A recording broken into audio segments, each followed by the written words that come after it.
Hello friends, আজকে আমি করব লাল শাক দিয়ে গাং মোড়লা। এখানে গাং মোড়লাকে আমি কেটে ধুয়ে মাথাগুলো ফেলে দিয়েছি, মাথা আমি করি না। হ্যাঁ, এই গাং মোড়লাকে কেটে ধুয়ে নুন হলুদ মাখিয়ে রেখেছি, শাক কেটে ধুয়ে রেখেছি, আর এখানে তেলকে গরম করতে দিয়েছি। তেল আমার গরম হয়ে গেছে, এবারে আমি মোড়লা মাছগুলোকে ভেজে নেব।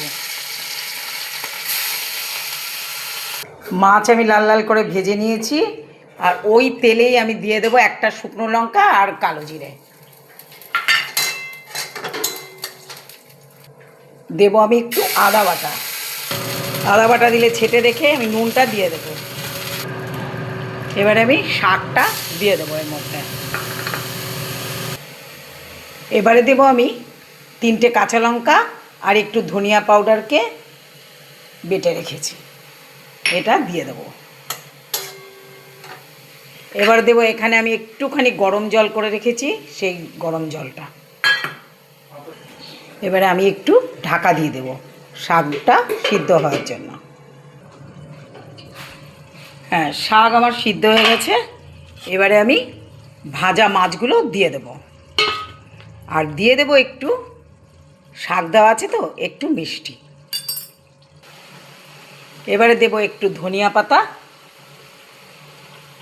গাং মোড়লা দিয়ে লাল শাক আমার এবারে আমি নামিয়ে নেব।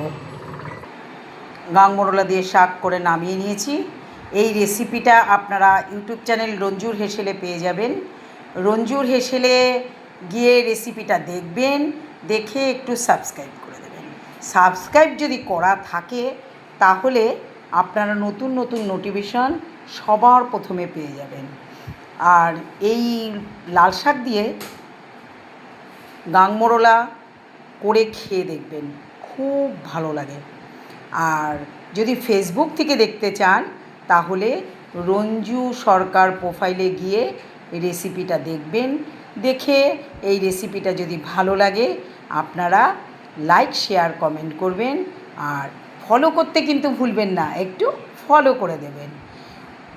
আবার নতুন নতুন রেসিপি যদি পেতে চান তাহলে আপনারা সাবস্ক্রাইব করে বেল আইকনটা বাজিয়ে দিয়ে দেবেন এবং